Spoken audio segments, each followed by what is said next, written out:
Merci pour l'invitation. Est-ce que vous m'entendez mieux maintenant? Alors, comment ça marche?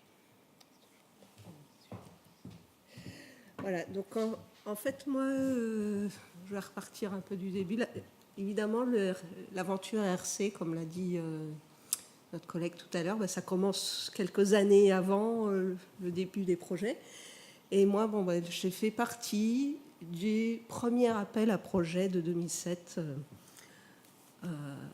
Et donc, mon projet avait commencé en octobre 2008. Et il a été poursuivi par un deuxième projet qu'on appelle Proof of Concept en 2014. Et donc maintenant, c'est fini pour moi le RC, à part si on arrive à se remettre sur le cheval et à repartir vers un autre projet. Hein? De RC? Ah ben oui, j'en doute pas. Il faut pouvoir les faire. Donc moi, ce qui m'intéresse, c'est la biodiversité.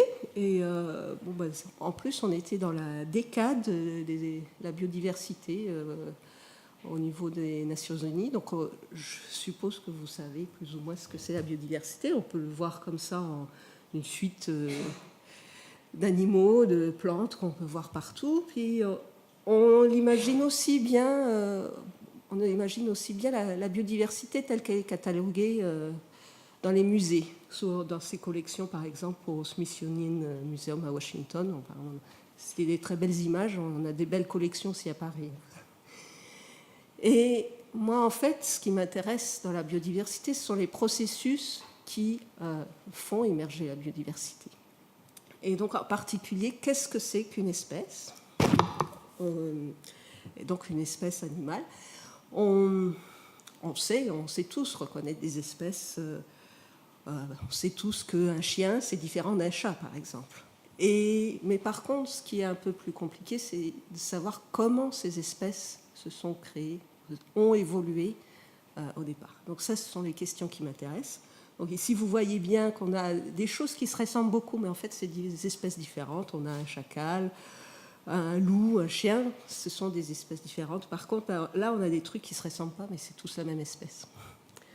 Donc, notre perception peut être assez fausse. Si on ne savait pas ce que c'était qu'un chien, on pourrait dire espèce 1, espèce 2, espèce 3, espèce 4. Voilà. Donc, d'où l'intérêt d'étudier les processus évolutifs de la formation des espèces. Et donc, l'évolution des espèces, ça repose en fait sur deux choses, en principe. Assez clair. D'une part, ça résulte du temps, ou de la généalogie, si vous voulez. Alors ici, on le voit sur des couches géologiques d'une plage. Mais aussi, les processus évolutifs dépendent beaucoup des interactions entre les espèces. Donc ici, on peut voir de nombreuses espèces dans ce marécage qui interagissent les unes avec les autres, et on ne les voit pas toutes. Et donc, moi, ce qui m'intéresse, c'est de savoir comment, au niveau génétique, les processus d'interaction écologique entre différentes espèces vont avoir un impact sur le génome d'une espèce particulière. Et donc, si on se place à cette échelle-là, évidemment, c'est très, très compliqué. Et donc, dans un processus scientifique assez classique, on part sur une réduction d'échelle. C'est pour cela que j'ai choisi de travailler sur des virus, parce que, d'une part, les virus, par rapport aux hommes, ont des très petits génomes, donc l'échelle d'étude est plus simple. Et puis, en plus, on peut restreindre l'écologie du génome à l'hôte dans lequel l'infection virale se produit. Et donc mon hôte, moi, ce ne sont pas des humains, ce sont des chenilles. Et j'effectue ces travaux à l'IRBI, à l'Institut de recherche sur la biologie de l'insecte. Donc tout est tout à fait logique, évidemment. Donc les objectifs du projet, il y en avait 3. Je ne vais pas vous les détailler plus que ça. Mais en fait, le tout était de comprendre par différentes approches un peu parallèles les processus, comment s'effectuer l'adaptation, la génomique de l'adaptation. Donc je vais juste vous détailler une toute petite expérience. En plus, ça tombe bien parce que la personne qui a fait cette expérience est ici avec nous aujourd'hui. Je n'y attendais pas, donc ça c'est extraordinaire. Donc grâce au projet ERC, j'ai pu faire une expérience d'évolution expérimentale. Donc il s'agit de prendre un virus et ici donc j'affecte un petit lot de chenilles pendant 10 générations et on va pouvoir comme ça voir évoluer le génome de ce virus au cours du temps. Donc ce qui est aussi pratique, c'est qu'on peut voir ça en quelques années. Si on devait étudier l'évolution de l'homme, vous imaginez le nombre de générations, le temps que ça prendrait. Étudier les virus, pour ça, c'est aussi pratique.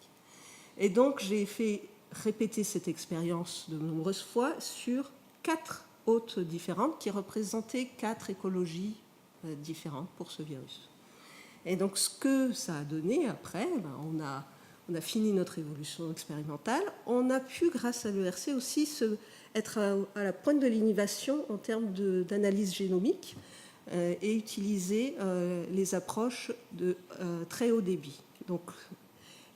Et donc, grâce à ce séquençage haut débit, on a pu étudier la génomique des populations de ces virus. Et donc, ce qu'on a vu, c'est que sur 2 écologies, en fait, donc ici, on a la différenciation du virus et puis une autre mesure de diversité interne du virus. Et ce qu'on a vu, c'est que il y avait 2 espèces où en fait il y avait 2 écologies dans lesquelles le virus n'avait pas beaucoup évolué. Par contre, dans 2 autres écologies, le virus avait énormément changé. Et donc, ce qu'on voit bien là, c'est qu'on peut répéter l'évolution plusieurs fois, mais ça ne donne pas toujours le même résultat. Et que par contre, l'écologie a bien un certain impact sur la composition du génome du virus. Donc,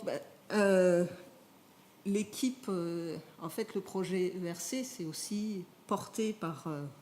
il y a bien un porteur, mais il y a toute une équipe derrière. Et ça, ce sont toutes les personnes qui ont travaillé sur ce projet, qui ont été recrutées ou qui ont participé au projet des membres du laboratoire. Et puis, ça a aussi permis d'accueillir de nombreux stagiaires pendant ces 5 ans qu'ont duré le projet. Et puis, le projet Génovir, ça a donné de nombreuses suites, en fait. Donc, sur l'expérience que je viens de vous détailler, il y a eu le projet Proof of Concept qui en a découlé. Et puis, il y a eu des projets ANR, des projets collaboratifs entre différents candidats ERC, c'est formidable. Et puis, et même un autre collègue qui a pu déposer un projet aussi Starting Grant suite au travail qu'on avait effectué en collaboration. Et donc ça, c'est vraiment enthousiasmant de se dire que un projet, ça nourrit une équipe, un projet de recherche, mais aussi d'autres chercheurs plus loin. Donc voilà, merci.